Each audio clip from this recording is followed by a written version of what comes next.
जो देवी देवता के जो हमारे आराध्य हैं, अगर उनके लिए कोई गलत सलत प्रयोग करता है, उनको गाली बकता है या कोई अभद्र टिप्पणी करता है, तो उस पर तत्काल प्रभाव से कार्रवाई होना चाहिए। और ये हिंदू समाज का कर्तव्य भी माननीय राष्ट्रपति जी को भी हम ये ज्ञापन देंगे कि इसी वर्ष में ये कानून जो है वो लागू किया जाए कि देवी देवताओं को अगर कोई अभद्र टिप्पणी करता है तो उस पर कार्रवाई की जाए। जगत गुरु आनंदेश्वराचार्य महाराज जी के का जो दरबार है, तो त्रिकालदर्शी ये है कि ये ईश्वर की कृपा किसी पे हो जाती है और वो कृपा पीढ़ी दर पीढ़ी तक चलती है, तो ये कृपा उनके ऊपर शायद ठाकुर जी की है।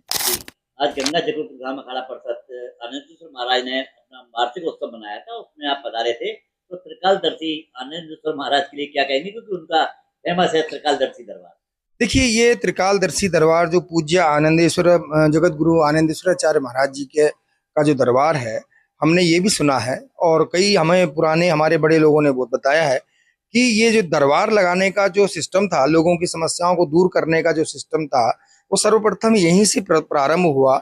और जितने भी लोग आज पर्चे बना रहे हैं, चाहे वो कोई भी बना रहे हों, तो वो सब यहीं से सीख कर गए हैं। ये हमने हमारे गुरुओं से सुना है और यहाँ महाराज जी से भी सुना है कि उनके गुरु महाराज से वो सब सीख के गए हैं वो विद्या जो है, क्योंकि चूंकि ये विद्या बहुत कम लोगों को प्राप्त होती है। और आज उनका गंगा दशहरे के पर्व पर ये वार्षिक उत्सव था, तो आपके चैनल के माध्यम से, पूरी जनता जनार्दन के माध्यम से हम उनको बहुत बहुत साधुवाद। बहुत सुंदर उन्होंने 3 दिवसीय जो गंगा दशहरे का जो आयोजन किया, वो उस आयोजन के लिए उनको बहुत बहुत साधुवाद, बहुत बधाई के पात्र हैं। लेकिन जितने मैंने आपने त्रिकालदर्शी का जो पूछा था, तो त्रिकालदर्शी ये है कि ये ईश्वर की कृपा किसी पे हो जाती है और वो कृपा पीढ़ी दर पीढ़ी तक चलती है, तो ये कृपा उनके ऊपर शायद ठाकुर जी की है। अच्छा, आनंदेश्वर महाराज एक कानून की भी मांग कर रहे हैं कि जो देवी देवताओं को, धर्म ग्रंथों को जलील करता है, अपमानित करता है, उसके खिलाफ एक कठोर कानून होना चाहिए। तो आपकी क्या राय है? बिल्कुल अच्छी बात है। ये तो बहुत ही सुंदर प्रश्न था आपका और उन महाराज जी का भी, कि जो देवी देवता के जो हमारे आराध्य हैं, अगर उनके लिए कोई गलत सलत प्रयोग करता है, उनको गाली बकता है या कोई अभद्र टिप्पणी करता है, तो उस पर तत्काल प्रभाव से कार्रवाई होना चाहिए। और ये हिंदू समाज का कर्तव्य भी है कि अगर आपके आराध्य को, आपके पूजनीय को, आपके देवताओं को कोई अगर अभद्र टिप्पणी करे, कोई गाली बके, तो उसके ऊपर आपको खड़े होकर तत्काल प्रभाव से, क्योंकि संविधान से ये देश चल रहा है, तो संविधान के अनुसार आपको समस्त समाज के लोगों को उस पर तत्काल प्रभाव से एक्शन लेना चाहिए। तो इसके लिए कठोर कानून बनना चाहिए? नहीं, बिल्कुल नहीं, कानून है, कानून तो बना हुआ है। नहीं है महाराज, कोई कानून नहीं है इस पे। हाँ, SC/ST एक्ट है, ऐसा कोई कानून नहीं है। इसी प्रकार का हम बहुत जल्दी ही, मैं आपका धन्यवाद करूंगा कि आपने ये जागृति लाए। अभी हम आपके माध्यम से और पूरे मध्य प्रदेश में समस्त टीवी चैनलों के माध्यम से, समस्त संतों के माध्यम से इस कानून की तत्काल प्रभाव से यहाँ के राज्यपाल महोदय से और वो राज्यपाल महोदय के माध्यम से माननीय राष्ट्रपति जी को भी हम ये ज्ञापन देंगे कि इसी वर्ष में ये कानून जो है वो लागू किया जाए कि देवी देवताओं को अगर कोई अभद्र टिप्पणी करता है तो उस पर कार्रवाई की जाए। देखिए, मैं आपको बहुत बहुत धन्यवाद देता हूँ, आपके चैनल को भी धन्यवाद देता हूँ कि आप सनातन संस्कृति को बचाने के लिए लंबे समय से कार्य कर रहे हैं।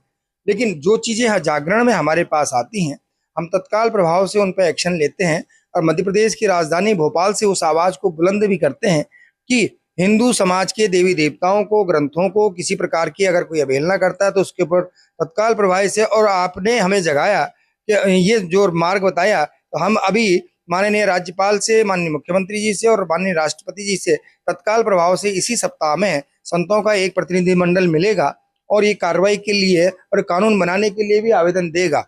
लेकिन जो ब्राह्मण, क्षत्रिय या वैश्य हैं, अगर उनके ऊपर किसी प्रकार का जो आपने लग जाता है जी, कोई आरोप नहीं, लेकिन उसके लिए शासन ने ये किया है, अब जागृति की आवश्यकता है कि जब तक कोई फुटेज, फोटोग्राफ या कोई वीडियो ना हो, तो तब तक कोई एक्ट लागू नहीं होता है। नहीं महाराज, ये सिर्फ कहने की बातें हैं। ये मीडिया का, ये मोदी सरकार का एक ब्रह्मजाल है, जबकि ऐसा कोई कानून नहीं। जब तक SC/ST एक्ट की जमानत नहीं होती, ऐसे हजारों सैकड़ों आदमी जेल में सड़ रहे हैं और कुछ भाग रहे हैं। बिल्कुल बात आप सही कह रहे हैं कि देखिए क्या होता है कि सांच को आंच नहीं, और जो व्यक्ति धार्मिक होता है ना, भगवान भी उसकी बहुत परीक्षा लेता है। तो ब्राह्मण और क्षत्रिय, देखो क्षत्रिय तो जो है समाज की सुरक्षा के लिए है और धार्मिक है, क्योंकि समाज की सुरक्षा करना मतलब धर्म की सुरक्षा करना। वैश्य जो है सबका उदर पोषण करता है, ब्राह्मण जो है वो धर्म कार्य करता है। तो ये सत्य के अनुरूप है और सत्य कभी पराजित नहीं होता। लेकिन जैसे आप जैसे सजग लोग हैं, इस संसार में अपनी आवाज उठाते रहेंगे तो कहते हैं कि एक न एक दिन तो कभी ना कभी हमारी पुकार सुनी जाएगी। पुकार तो सुनी जाएगी, मगर महाराज आप जैसे संत और साथ में आ जाए तो ये पुकार बहुत दिल से नहीं, बिल्कुल बिल्कुल, हम तो तन मन धन से आपके साथ में हैं। और जब भी आप हमें हमारी आवश्यकता पड़े या किसी प्रकार की, देखो हम पहले तो पूरी सनातन संस्कृति का सम्मान करते हैं, सनातन संस्कृति की लोगों का सम्मान करते हैं, चाहे वो किसी भी जाति वर्ग या उसका हो, पंथ का हो। लेकिन उसके पश्चात अगर अपने ही लोग कहते हैं कि खेत को अगर बागड़ खाने लगे तो फिर खेत को कोई नहीं बचा सकता। तो आज जो इस प्रकार की जो कार्रवाई हो रही है कि भाई भाई से लड़ रहा है, मतलब सनातनी सब भाई हैं और एक दूसरे पे इस प्रकार के एक्ट लगाकर कार्रवाई करना, ये भाई भाई से लड़ने की जो बात लग रही है ये ठीक नहीं। ठीक है सर।